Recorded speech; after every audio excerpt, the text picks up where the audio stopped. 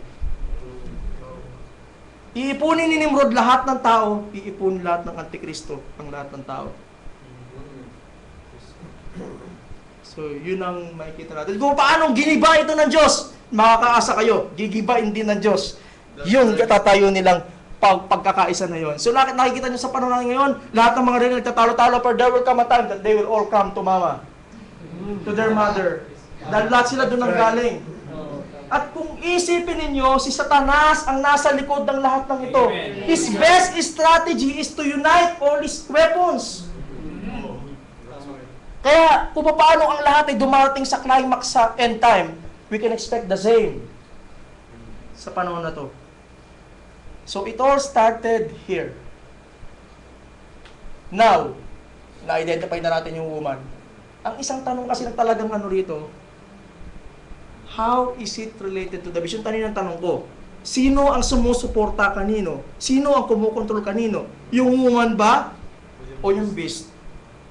And the angel said unto me, wherefore didst thou marvel? I will tell thee the mystery of the woman and of the beast that carrieth her. Siya, yung babae, ang dinadala ng beast. So, sa isang madaling sabi, pwede natin tingnan ito na yung babae at yung beast ay magkakampi. Pero ang reality niyan, sinusuportahan ng beast yung babae. And the beast that thou sawest was, and is not, and shall ascend out of the bottomless pit, and go into the perdition, and they that dwell on the earth shall wander, whose names were not written in the book of life, the foundation of the world, when they behold the beast that was, and is not, and yet is. Ang hirap naman ito. Kahit sa, behold the beast that was, and is not, and yet it is. Yung beast na hindi daw, na dating siya, pero hindi naman, pero siya pa din. Paano yun? Paano natin enter? This is the beast. The beast that was, and is not, and yet is. Madali natin ito maunawaan kung titingnan natin yung history ng beast. The fourth beast na nakita ni Daniel 7, that was the pagan Rome. Praise God. Itong beast na nakita ni John sa chapter 17, siya yung nakita ni Daniel sa chapter 7 ng Daniel. The beast that was. Pero take note, it is not the same beast. Dahil paglipas ng panahon, this pagan Rome become the papal Rome. So it's not the same beast. But yet, it is the same beast. That's right. Amen. The beast that was, and is not, and yet is. So we have here a pagan Rome beast, which later on transformed into beast. So into this Revelation 17 papal Rome beast. Yung nakita ni John, ito na yun. So itong beast na ito siya dati, pero hindi na siya yan. Pero siya pa rin yan. That's right. Nagbihis lang yung katawan yung parang Okay, another nakita natin sa Revelation. And here's the mind which hath wisdom. The 7 heads are 7 mountains which hath the woman. Ito giveaway to itong clue na to. Giveaway itong clue na to. dagdag na lang, dagdag. Masyadong giveaway itong clue na to na you can see a map with 7 mountains and you have here a city sitting on 7 mountains. In fact, Rome boasts, ang tawag sa kanya is the city of 7 hills. So, A city within a city. and a city within a city because Vatican is inside. Yes, praise God, thank you. And here, and ito pa, yung 7 mountains is not just literal mountains. Sabi ng Biblia, there are 7 kings. 5 are fallen, 1 is, other is not yet come. And when they come, it must continue short space. Again, another puzzle. Natin interpret. Ito kanina, nasolve na natin sa biyaya ng Diyos yung the beast that was, and is not, and yet is. So ano to? Marami akong nabasa throughout the years mga kapatid na pag-aaral ng Book of Revelation. May mga iba't ibang nababasa about this verse. Iba't ibang interpretation. Pero sa biyaya ng Diyos, meron akong nakitang pinakamalapit pinaunawa sa akin ng Diyos, pinakamalapit na interpretasyon. At isuriin nyo din mga kapatid.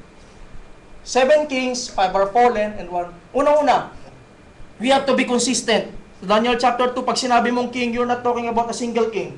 You're talking about the kingdom. So, alam na natin na ang king is equal to kingdoms sa biblical prophecy. So, pag sinabi mo may 7 kings, you're actually talking about 7 kingdoms.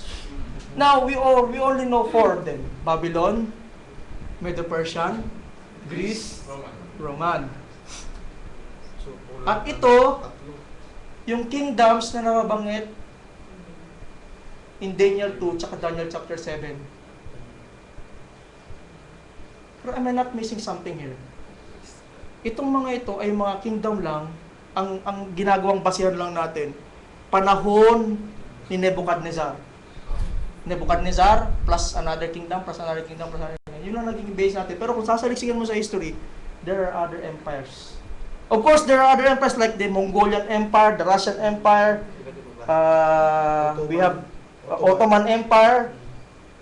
Sabi ko na yung pamumuno ng Mongolian Empire kagaya ng Genghis Khan. We also have alam niyo yung empire na si Magellan, yung Portuguese Empire. Actually, si Magellan na isang Spanish na sinuportahan ng Portuguese Empire. Baliktad. He is a Portuguese na sinuportahan ng Spanish Empire. So, Spanish Empire, ibang empire naman. Pero there's something so peculiar about these kingdoms. Bakit ito lang ang pinili ng Biblia? It's because these are the only empires na may direct na kinalaman sa bayan ng Diyos. Sila lang yan. All the other empires, nandiyan lang sila sa gilid. They don't have anything to do with Israel and the Word of God. So if you're going to track that, there are also 2 more before Babylonian Empire.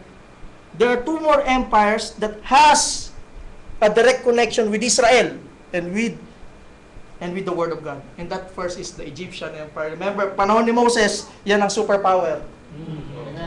Nakakaligtaan natin siya. And another one is the Assyrian Empire na nasa Old Testament din. So we have here Egyptian, Assyrian, Babylonian, Medo-Persian, Greece, and Roman. Si John na nagsasabi nito, si John na pinagpahayagan nito, he was living under the Roman age. So ituloy muna natin. Ito yung empires before Daniel chapter 2. So si John, nabuhay siya sa panahon na ito. Ito yung tinutukoy na one is. Sa panahon ni John, ito yung nag-i-exist na kingdom. And before John, the 5 fallen kingdoms. And there are 7 kings, 5 are fallen, 1 is, and the other is not yet come. Hallelujah. And when he cometh, he must continue a short space. So may isa pa pala tayong asahan, Siya pa rin. the revived Roman Empire. That's right. Papa Rome. And this is the Revelation 17 na nakita natin, the whore sitting on the beast is not yet come. Sa panahon ni John, hindi pa dumarating yan. So now we have a clear understanding of 7 kings, 5 are fallen, 1 is, and the other is not yet come. And when he cometh, he must continue a short space. Short space. Okay. And the 10 horns which thou sawest are 10 kings, which have received no kingdom as yet. Ito, meron tayong mapapansin dito. Sa punto ng Revelation chapter 12, Revelation chapter 17, verse 1 to 12, wala pang kaharian yung 10 sungay. Wala pa silang kapangyarihan. Pero pag tungtong mo ng verse 12, but receive power as kings 1 hour with the beast. Sa verse 17, chapter 17, verse 1 to 12, merong sungay pero walang kapangyarihan. Pero pagdating mo ng 12, nagkaroon na ng kapangyarihan. Mamaya, babalik tayo sa Revelation 13 to see. These have one might and shall give their power and strength unto the beast. So yung mga 10 pala na sungay na yon na may kingdom, actually, we don't know who these 10 kingdoms are. Maaring may mga nagsasabi na silang European nations, which may be true. Tama yun, we are not closing on that. At may mga, basta ang masasabi lang natin, these are 10 kingdoms, probably 10 nations, na bibigyan ng Antikristo ng kapangyarihan to rule. And these have one might, and shall give their power and strength unto the beast. So sila ang susuporta sa beast. These shall make war with the Lamb, and the Lamb shall overcome them. For He is the Lord of lords and King of kings. and they're not within him are called chosen faithful. Mga kapatid, may kipagdigma sila sa Lamb of God. Anong klaseng kahibangan ang aabutin ng isang tao para mag-atimban lang siya lumaban sa ating Panginoong Kristo? Clearly, these people are the same. Kakaawa mga kapatid, pero sinabi ng Biblia, they will make war with the Lamb. Wala silang kalaban-laban pero still na-deceive sila na lumaban doon sa Lamb. Ito yon, may 10 horns. Ngayon, actually, I don't know if this is an exact the depiction, exact picture because we don't know kung paano ang distribution ng horn. Dito pinakita may isa, may apat, tigi-tigisa na lang lahat. I don't know the exact distribution of horns, pero let it be, that like that.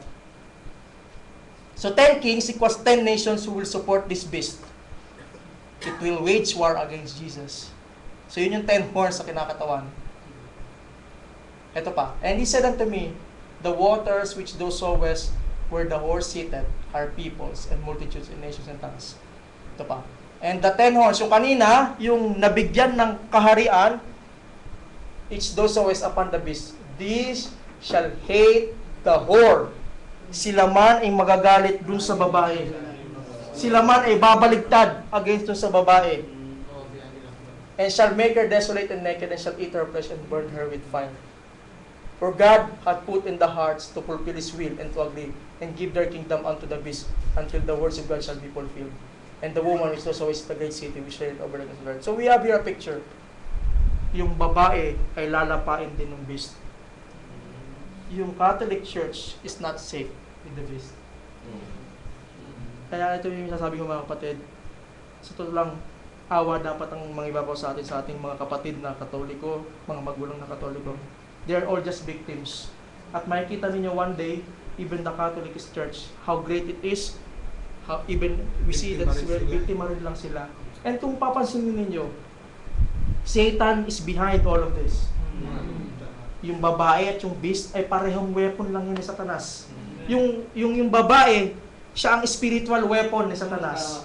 Yung beast, siya ang material, economical, political, social weapon ni Satanas. Here, Satan no longer needs this woman. Nagawa na ng woman ito yung kanyang papel. Nagamit na eh. Nagamit niya yung papel niya. At isang nakikita ko dito mga kapatid na pinangasawa ng Diyos, Satan no longer need this woman because he want the worship all by himself.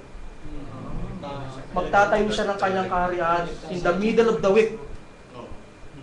At gusto niya, wala nang ibang hahati sa kanya. Purely, it will be a satanic worship in the midst of the week, in itong last week ng tribulation sa Great Tribulation. Makikita natin mamaya, itutumba ng beast na ito, itutumba ng Antikristo yung woman because she no longer needs this woman. Makapangyarihan man tong woman na to, pero sabihin natin na yung kapangyarihan niya ay galing kay Satanas. At sa moment na hindi na siya kailangan ni Satanas, pati siya itutumba. Sila din lang ay biktima. Kaya ang utos nga ay, go out, come out of her, my people. Dahil siya man ay biktima rin lang ng mga pangyayari. Ginagamit siya ngayon. Throughout the years, hindi nagpakita itong beast na ito. In fact, the only time na nakita na lang natin siya uli ay sa Revelation chapter 13 and 17. In the end time. Pero throughout the years, ito ang nakafront, itong babaeng ito. Siya ang nakaplan sa mundo, siya ang nakikita ng mundo, siya ang humaharap at nandinisib ng mga tao. Siya may mukha. Siya ang mukha ni Satanas throughout the years. Ngayon natapos na ang kanyang tungkulin, she has to go also. And the Antichrist has to make his rule. Ayaw ni Satanas. After all, ang pinakamitiin niya rito, agawin ng worship mula sa Diyos. So now, magagawa niya na yon, i-dispatcha niya na to, and he can get all the worship he needs, he wants, as being the Antichrist. Siya yung kinakatawan ng bibig na nagsasalita ng blasphemy. Siya ang kinakatawan ng sinasabi sa na maggagawa ng mga signs and wonders, sabi sa kanya sa Daniel. Okay, isang tanong. Habang nag-aaral ako, nakita ko to. Alin ang nauna? Revelation 13 or 17? In writing, John wrote Revelation 13 first. Nauna yung Revelation 13 sa pagsulat. Pero sa pangyayari, I believe, in the event sequence, most of the events in Revelation 17 occurred first. Nauna yung eksena na may babaeng nakaupo sa beast bago yung eksena na nakita ni John sa Revelation chapter 13 na may beast na lumabas sa sea. At that point in time, wala nang babaeng nakita si John. Tingnan natin ang pagkakasunod na pangyari. Revelation 17:12. And the 10 horns which thou sawest are 10 kings which have received no kingdom as yet. So from 17 verse 1 to 12, we have a 10 horns. Sabi ko kanina yung 10 horns, malaki ang clue natin dyan. Ngayon, magagamit na naman siya ulit. Sa puntong 17, 1 to 12, wala pang kaharian yung kingdom. Sa 12 pa lang siya nabigyan. Tingnan niyo yung chapter 13, Revelation 13. And I stood upon the sand of the sea and saw a beast rise up out of the sea and having 7 heads and 10 horns, and upon his head horns 10 Wala na yung crowns. woman. Unang mapapansin niyo dyan, may crown na siya. Nabigyan na siya ng kaharian. May dominion na siya nung paglabas niya sa sea. Dito, wala pa from 17:1 to 12. After 12 na lang, doon mo na lang siya nakitang nagkaroon ng kapangyarihan yung 10 horns at doon na nga nilapa yung babae. So maliwanag, for most of the time, Revelation 17 happened before Revelation 13. Here a little, there a little, isa sa mga misteryo ng Biblia. May mga pagkakataon na you cannot take the Bible happening chronologically as it is written. Ngayon, tingnan nyo maigi. Revelation 17:1 to 12, whore is sitting. 10 horn, no powers yet. Ito yun. Pagtungtong mo ng Revelation 13 to 18, up to Revelation 13, yung pagkakasunod ng pangyari, whore is devoured, 10 horns were given power, at mag-isa na lang siyang lumabas sa sea. Wala na yung babae. At kung babasahin nyo pa ang Revelation chapter 13, makikita nyo lahat ng mga pangyayari that happened after this woman was taken out of the sea. Revelation 13, 5 to 8. Tingnan natin yung mga Oops. Okay, Bible tayo. Revelation 13, 5 to 8. Para makita natin na mainam yung... And there was given unto him a mouth. So, we are talking about the scene na wala na yung woman, yung beast na lang ito. 13:5, sorry. And there was given unto him a mouth speaking great things and blasphemies. And power was given unto him to continue 40 and 2 months. So clearly, this is referring to the Great Tribulation. This event. Praise God! Nag-set up na siya ng kanyang kaharian, yung Antikristo. Sa Israel. 3.5 years nagpatuloy itong pangyayari na ito. So clearly, yung naunang pangyayari sa Revelation 17, from 1 to 12 verse, ay nangyari sa tribulation part. Mamaya, natin. 6. And he opened his mouth in blasphemy against God, to blaspheme his name and his tabernacle, and them that dwell in heaven. Di ba itong gagawin ng Antikristo?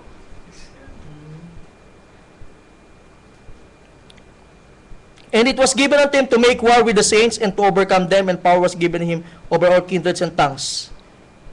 And all that dwell upon the earth shall worship him, whose names are not written in the book of life of the Lamb, stayed from the foundation of the world. Finally, matutupad ni Satanas yung pinakagusto niya all throughout these years. Sasambay na siya ng tao. Yan ang pangarap. The very reason, kaya dinispatcha niya yung poor. Yung babae, dinispatcha niya dahil gusto niya ng worship all by himself, para sa kanya lang. At marami ang sasampas sa kanya. Ngayon, hindi lang si Paul ang nakakita nung lalaking ito. Hindi lang si John. Because even Paul has seen this vision. Tama. Who opposeth and exalted himself above all that is called God, or that is worship, so that he as God, seated in the temple of God. So, siya na yung nagpapanggap na Diyos dito sa mga pagkakataon nito. Showing himself that he is God. Remember ye not that when I was yet with you, I told you these things, and now you know that withhold it, that he might be revealed in his time. For the mystery of, mamaya mabalikan ko to, mystery of iniquity, ano ba yan? Doth already work, only he who now letteth will let, until he be taken out of the way. And when shall that wicked, may tinutukoy siyang isang taong wicked, be revealed, whom the Lord shall consume with the spirit of his mouth, and shall destroy with the brightness of his coming.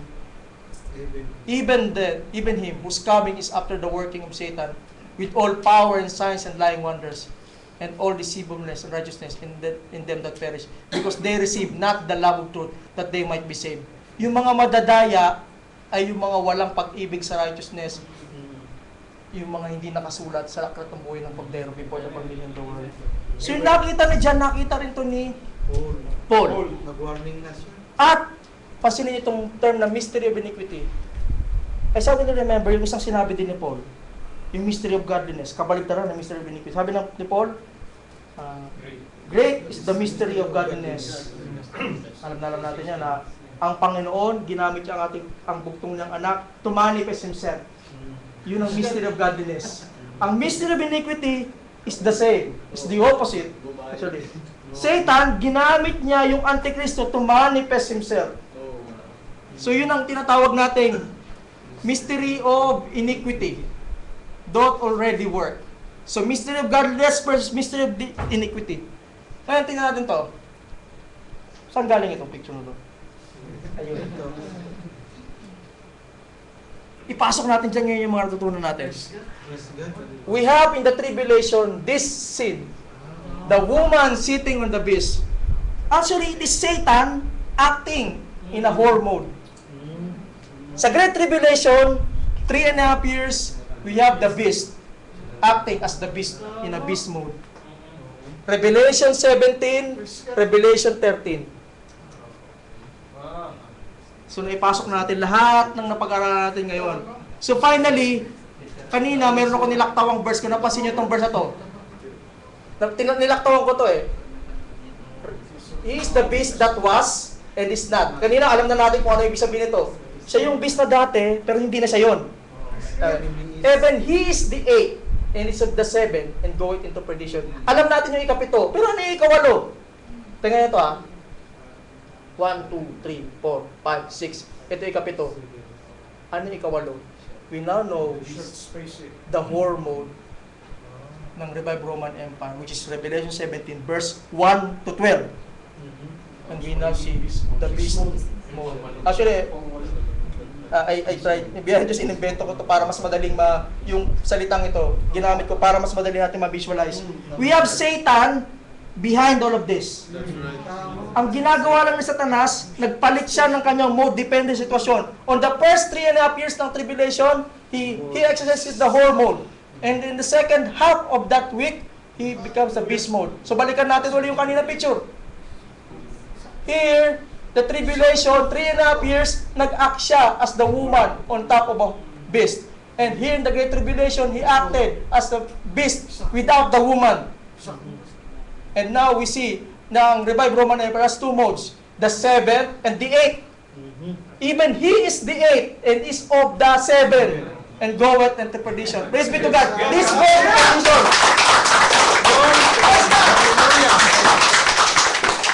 For beast, Satanas, gawin mo na gusto mong gawin, pero you will go into perdition.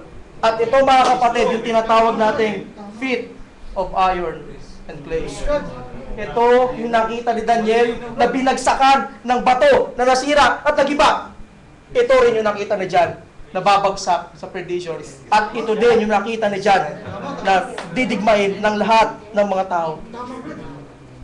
So lahat mga kapatid, we have been talking about kingdoms, we have been talking about kings, we have been talking about dominions, empires.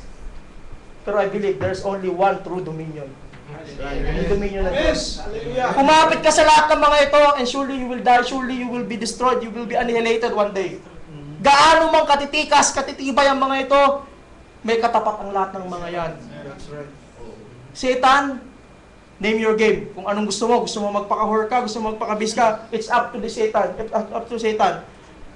Balikan ko tong picture na ito mga kapatid. Praise be to God. Mangyari man lahat ng ito, dito pa lang, ang church ay ma-rapture na. You don't have to suffer all of this. You don't have to undergo, you don't have to meet. Hindi nyo kailangan makilala na personal ito, pero praise be to God, pinakilala na sa atin ngayon. Kasi wala na tayo that time. Hindi na natin sila makikita. Kaya ngayon pa lang ipinakilala na. Yung mga maiwan, sabi ng Biblia, hindi nakasulat ang kanilang pangalan sa aklat ng buhay ng Kordero. Sabi ng Biblia, they will worship this beast. And I don't want to be in that kind of situation, mga kapatid. I don't want to be in that kind of situation. Nasasamba ako sa ganitong klaseng beast. I cannot think of that, na ako isasamba sa beast na ito.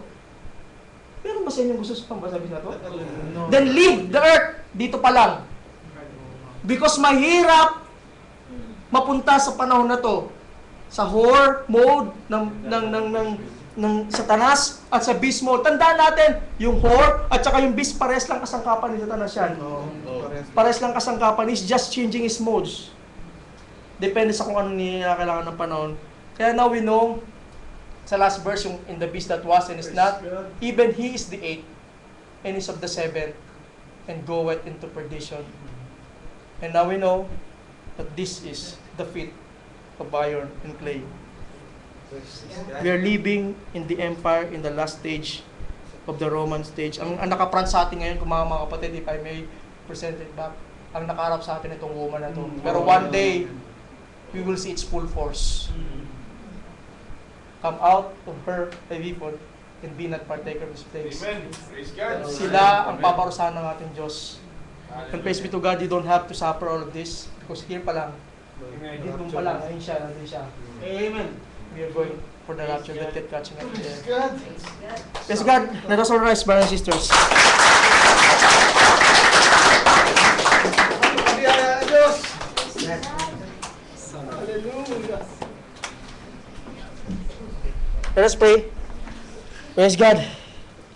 Lord, to God, hallelujah, we truly appreciate what you have done for us this past few hours, Panginoon Diyos. Truly, hindi maabot ito ng simpleng kaisipan. Yes, Lord. Paghaluhaluin ng aming mga kaisipan, we will not reach this kind of revelation. You know how difficult it is to prepare a message, pero Lord, it's not me. Yes. It's you, O Lord. Thank you, Lord. Thank you for this understanding that you have given and that you have bestowed upon us, O Lord God.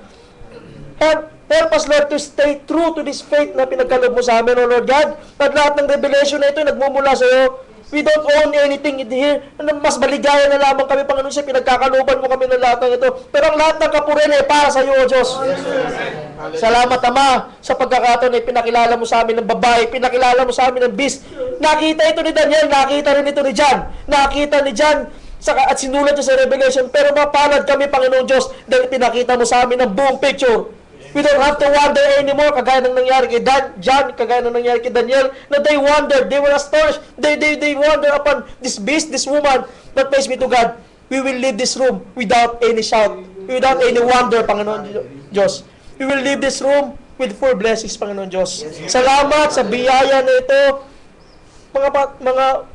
sa mga kapatid ko, nawa, ang aral ay hindi manatiling, ang natutunan namin ay hindi manatiling na pangkaisipan lang, kundi maisiwalat namin sa buhay namin kung paano mabuhay ang isang nakawala sa bis na ito. Yes, Kung paano mabuhay ang isang Kristiyano na nakaligtas sa kamay ng babaeng patutok na ito. Yes, Lord.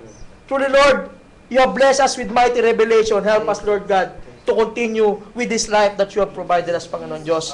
We praise you, Lord, sa lahat na puntang kapunan kadakilaan para sa ito, Lord. Yes, Lord. In the name of the mighty Jesus, Lord, in the name of our Son, our Lord Jesus Christ, we pray.